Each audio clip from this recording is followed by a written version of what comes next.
Towards the beginning of my pregnancy, my husband made a joke saying, "Oh, this pregnancy has been such a roller coaster." Little did we know just how accurate that joke would be. So I thought I'd just walk you through some of the ups and downs of our roller coaster pregnancy. The first surprise of this pregnancy was just finding out we were pregnant. We knew it was a possibility, but we were not expecting it. The next shock, and one of the biggest shocks, was when we found out we were having twins. It never crossed my mind that I was going to have twins. I was completely just so shocked. After we found out we were having twins, we just assumed they were going to be fraternal. My mom has fraternal twins, my grandma has fraternal twins, so that runs in my family. We also assumed they were fraternal because the doctors told us they were die-dye twins, meaning they have their own placentas and their own amniotic sacs, which is not very common in identical twins. So the next roller coaster or shock of this pregnancy was finding out that they were identical twins, because I was just so sure they were fraternal.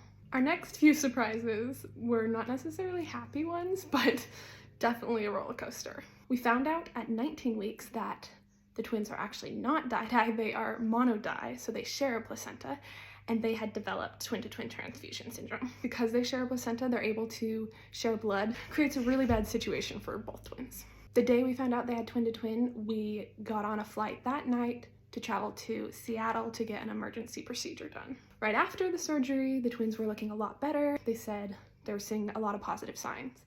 So the next big surprise came about a week after the surgery when we went in for a checkup, and they told us that twin B was not looking good. He developed fluid around his organs and under his skin called high drops. That's usually a sign of heart failure. So the doctor told us it wasn't looking good for twin B.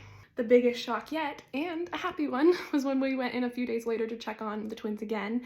Twin B looked so much better. All of the fluid around his lungs disappeared. Fluid under his skin decreased to a normal amount. Oh my gosh, we were so relieved. We went from thinking he essentially wasn't going to make it to him looking like 100 times better. That leads us to where we are now. Both twins are stable. They're growing, they're healthy, and things are looking a lot better. We're hoping that things just stay pretty consistent, stay normal, and we have no more shocks.